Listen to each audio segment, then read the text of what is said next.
I never felt like, even at that moment, that, especially from a girl from the streets who worked in the cabarets, felt worthy enough to be alive. They already know I got out of prison, so I didn't know what courting was. I thought I had to go back to court. If it wasn't from God, and I had prayed and asked God, if this man is not for me, to remove him. But that prayer was so powerful because I didn't want to be the reason that you fell. May 15th of 2006 is when my cousin was murdered. May 15th, you proposed. So that was like how it all began. Hi, welcome back to New Beginnings. What up? We are super excited to be back to share. We know a lot of people have been asking, when's the next episode? So here we are. Yes, Kyle, don't worry, Kyle's coming. It's coming. Yeah, we had our Thanksgiving little special, but we are on episode 4 in continuing of our testimony of how God transformed our life. Yes. First one was we talked about like how my upbringing, we talked about me being in a dark place, talked about me contemplating suicide, and when my cousin was murdered and crying out to God, and how he saved me. Yes. The first part of the stages of my salvation. Second, we talked about Me. you and being in prison. Being in prison, how I got to know him. Yes. And then we talked about in episode 3 how you got out. Our pastors went to go buy a suit. Yes. And we shared about how you and I met. Yes. And so I think everybody's waiting to like, tell us more. Yeah. And if you don't know, go back and look. Yes, don't forget, go back and look and see all of those. So yeah. But I'm Go watch episode 1, 2, 2, and 3. And yes. here we are with 4, and it is a continuing of our testimony and what God has done. But also, we don't want people to forget what New Beginnings is. New Beginnings is a podcast that we want to be able to share real life testimonies and real life stories of many people who have come to know Jesus and how God has truly given them a new beginning to their life. And this is what New Beginnings is all about. That's right. And so here we are, and we're ready to share. So recapping after all of that, we shared the ending of our episode 3 was how God connected me and you. And so you went to a men's retreat, and God literally transformed you. Yes. And me and you start to court. We start to get to know each other, and we start to do things different, because if you want something different, you got to do something different, right? Real.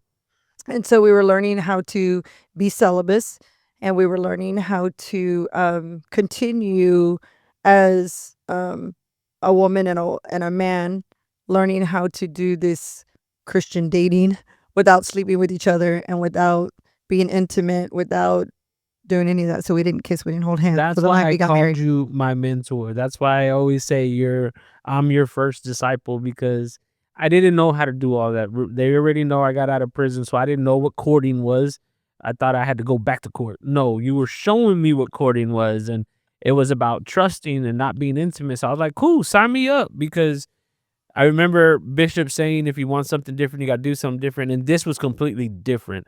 Right. Finally met somebody who knew their value and wanted better. And you told me the definition of insanity, and I already knew what it was. And it was doing the same thing over and over, expecting a different result. And I didn't want to go back to what led me to prison or the type of people. And then now you're showing me what this looks like. And we didn't want to be like the the Israelites going around in the wilderness, going in circles for 40 years, doing the same thing.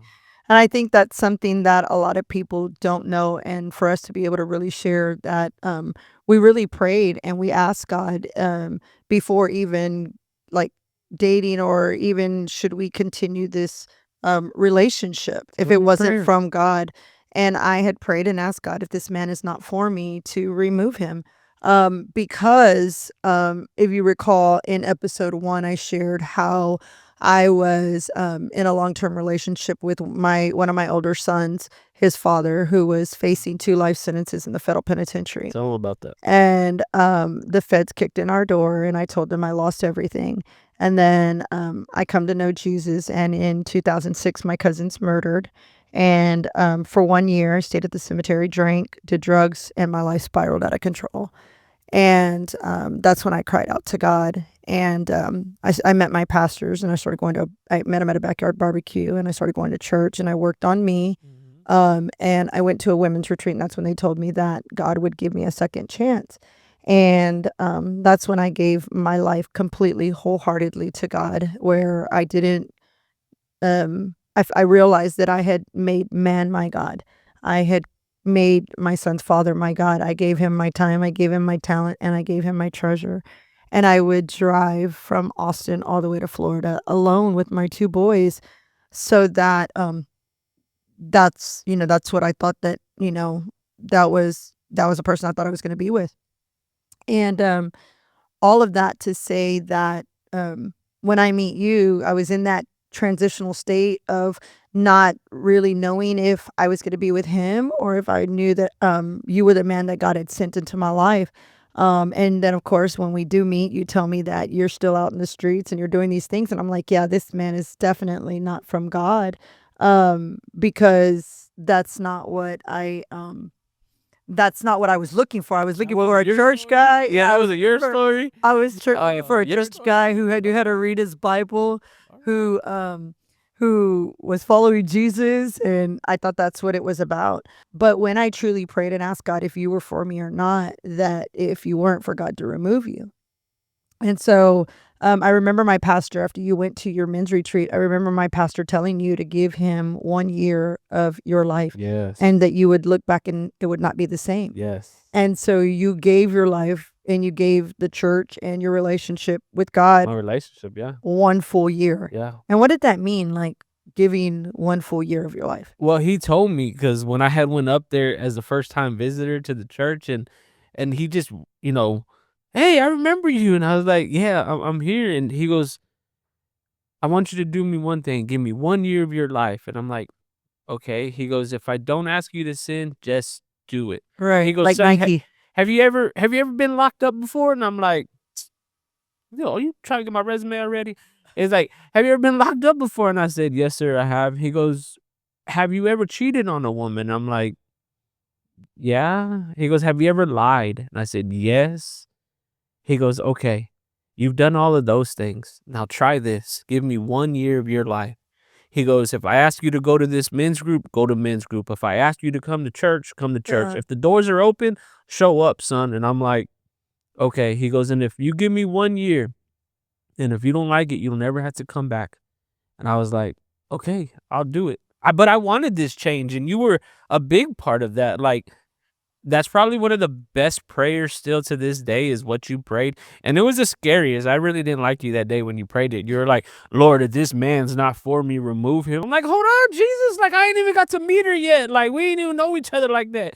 But that prayer was so powerful because I didn't want to be the reason that you fell. I Stumbled. didn't want to be the reason that you stumbled. I didn't want to be the reason that I pulled you from church.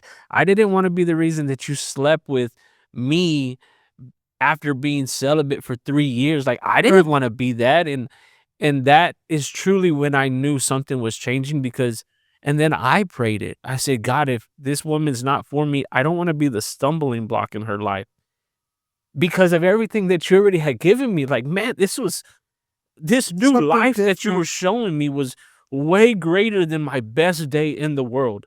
My best day in the world does not compare to my biggest struggle with God.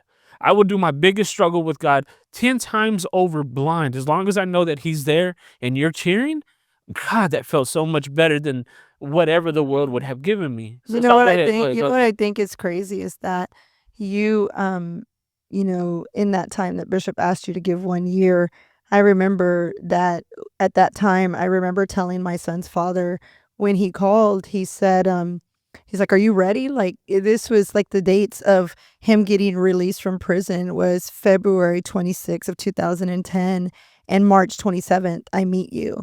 And in that time, March, we start, becoming friends. April, we court, we go on. It's Easter Sunday. And I remember telling my son's father, like, it's, in all of those months, February, March, April, and here comes May. And I remember him telling me, he said, "Hey, I'm getting ready. I'm being released." He's like, "Are you ready?" And what people don't know and what people didn't hear and what we haven't shared is, me praying and asking God, literally like asking God, I said, God, I am really good about screwing my life up. I mean, I've done a really good job at screwing my life up. And I said, God, I don't want to mess up again, because I'm good at that. I said, but if you tell me what to do, then I'll be obedient to you and I'll do everything that you've asked of me. And so that night I prayed and I didn't know how to pray and I didn't know how to read the Bible. I was a new Christian. I mean, even though I was in the church, but it was still new to me. It was fresh, especially from a girl from the streets. And so I did what probably a lot of new Christians do. I grabbed my Bible and I was praying one night and I just said, God, if you are real and you are like if this relationship with you is real, then I need you to tell me what to do. And I opened up my Bible and it was Deuteronomy 30 and it said, today I've given you the choice between life or death. And I really didn't understand that.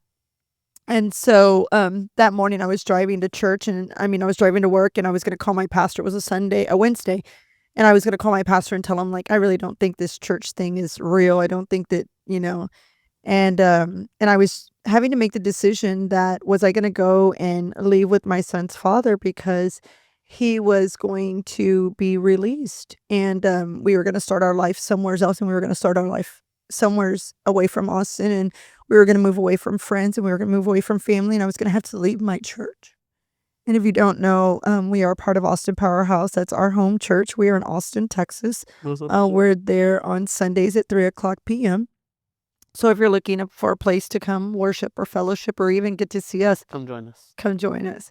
Um, and so I was praying and, after I read that scripture, I knew that God was telling me that I needed to stay planted, because I asked him. And so that Wednesday, I go to church and my pastor starts preaching and he preaches the same message. And it What was message? Deuteronomy 30. The same one that you shared? Today I've given you the choice between life or death. And I thought, oh, he's not talking to me. Like this message can't be for me. And my pastor's wife, she came and she was like, look, I don't know what you're planning, but you need to really think about the plans. And it just brought confirmation of what God had already told me. And I knew that I was not supposed to be with him. So he called and I told him I'm not supposed to be with you. He's like, okay, well, I'm gonna go and I'm gonna start my life and I'm gonna go and into this witness protection program. And I said, okay, I pray that your plans are God's plans. And a month later is when I met you. And that's when we started courting and that's when everything started happening. And then May 15th, it was like 3 months later and you proposed to me. Oh yeah.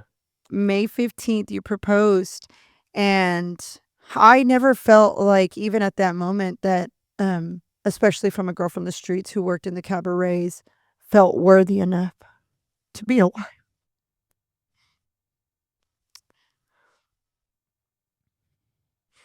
I didn't think that I deserved that. And when this past week when I went on our trip to go with Roman, I literally felt the void of not knowing if I was going to be back home to be your wife. And going from that, not thinking that you're good enough or not thinking that God has better plans or that you could even have that titled to be a wife.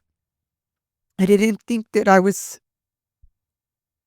clean enough. I didn't think I was good enough. But because God's new beginnings, he brings me into your life and he gives me the greatest calling. He gives me the greatest calling, and that was to be called your wife. But even at that, I didn't know that I was going to be a wife. But, when my son's father went into the witness protection program and I told him, you live your life. And, he said, okay, well, I'll come back and I'll help you raise our son because we had a son when the feds kicked in our door. Yeah. In 2003, I always found out I was pregnant when the feds kicked in my door. And 2004, I have our son. And again, I'm left to raise another son by myself as a single mom and thinking that I had my whole life figured out. Thinking that I had Yours is funny, boy. thinking that I had my whole life figured out. And when God tells me to do this, I do exactly what God says because, when I read Deuteronomy 30, he said, I've given you a choice between life or death, and through obedience, I bring blessings, and through disobedience, there's curses. And I had to be obedient to what God was asking me, especially if I asked him for direction.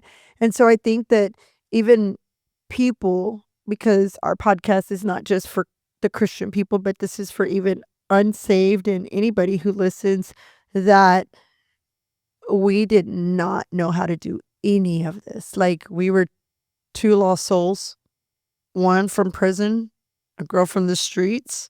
We didn't know how to do any of this. I didn't know how to be a husband. And I see it now that the reason the enemy wanted to discredit you so bad as being a wife because of the potential that he already saw in the wife and the mother and how you mother and all the other ladies that you mother and how you pour into wives. Yes, that is definitely why he would want to discourage you. You're amazing and you know you're amazing. And I will remind you every single day that you're amazing. So good job, my love. Well, Good thank job. you for You making made me it. your wife. Yeah. Thank you for being obedient to God's voice too, because that was something that we prayed about when we were courting, is if I wasn't for you. And that's when you heard God and he told you to Crystal clear, ask loud as day. me to marry you. Loud as day. I went to bed that night and I said, God, yes, I'm ready because I didn't when God saved me and gave me salvation, he gave it to me in the shower just like that. When I was crying in the shower and asked God to save me in prison because the shower was the only place that a tear could fall and nobody would see it, and he came into my life instantly, I knew I didn't have to date you for 5 years. I knew I didn't have to date you for 10 years to see if this would really work out. God told me you were my wife, and when I asked him, God, give me a crystal clear yes or no. I don't want gray. I don't want. I want a yes or a no. And because of that, when I woke up that next morning and I heard yes, I was like, oh, my roommate's here. I went out there and I looked. I was like, you here? Then I went to his bedroom and nobody was in there. Then I went into the laundromat and I looked inside there. I was like, The what laundry was room. the laundry room? And I was like, what is that? And I opened up the door. I said, "Oh my God, that was my answer. That was my first time that I truly felt like I heard his voice." Yeah. And it was. I put my best suit on. I put my tie at 10 o'clock in the morning. I drive down to the church because I wanted to ask Bishop for your hand in marriage. And he didn't think I was crazy. He said, let's do it. And I was like, bet, let's do it. What do you want to do? He goes, you want to do it next week? I said, yeah, that's cool, but I don't think she wants to do it next week. And so remember when we did, like, so that was like how it all began, That was how this all that began, was you the and start. I, of how this all came to transpire. And so when we said, okay, this is what God's telling us, and you knew and you asked me. So you talked to my pastor and you asked him, should I marry your daughter? Because he was like he was my spiritual father, and you asked him, should I marry her? And that's when you had got counsel, Yes. and the man of God said yes. And it just bared witness in our spirit to what God had told me and what God was telling you. So that was April, the end of April. April. And then May 15th, it was Mother's Day, May 15th of 2010. I remember my pastor called me too early. Him and his wife called me, said, make sure you look decent for church. And I was like, what do you mean? I dress decent every Sunday. What are you talking about? Well, you had some Like, plan that day. what That's is why. I was like, what is that supposed to mean? I remember like yesterday. I remember he was like, son, you ready? And I'm like, uh-uh. And this in our we probably had like 2,000 people at our. Oh yeah, we had like We had 2,000 people on our church on Mother's Day. on Mother's Day, and he was like, "You can do it now," and I was like, "Right now in front of everybody." Bishop, you were Bishop's spiritual daughter. Like this was it. This was game day Super Bowl. He gives me the thing, and I'm standing in front of everybody. And I'm like, Nina, can you come up here? What And then else? Roman, no, Caleb brought, Carlos walked you up. So who didn't know nothing. So who No. Carlos is? So Carlos for these Colon people is- don't know oh, all of yeah, our yeah, lives. yeah. So Everybody. I had 2 boys before we got married. He had a son. Mhm. Yeah, like, and so together we had 3 boys. Mhm. So I had Carlos, and then I had Roman. No. Roman was 3. No, he was 6 by this time. Yes, he just turned He was 6, and your son, And then Jonathan. And so we had 3 boys. And so when you go to our church and you visit for the first time, you sat next to my boys, and then Yes. you asked Carlos if you could marry me. Yeah. So when I knew I wanted to, and I heard that, I went and I asked Carlos. I remember us going. We were in front of Cheddar's. We were. It was an evening, and I asked him, and I said, "Would you be okay if I took your mom? If I would marry your mom?" And I wanted to ask you first because you've been the oldest. I wanted to ask you first because you were the man in her life. Everything that I've heard, you were the man in her life. And his words were like, "Yes, I've never seen my mom this happy." And after that, then I went to go ask Bishop. Dog, this was not supposed to be this one today, bro. And so after you asked Bishop, and Bishop says, yes, my spiritual daughter. And so when we say Bishop, Bishop is another name for a pastor. Very, one of our dearest people in our life who have seen us from the gutter to who we are today.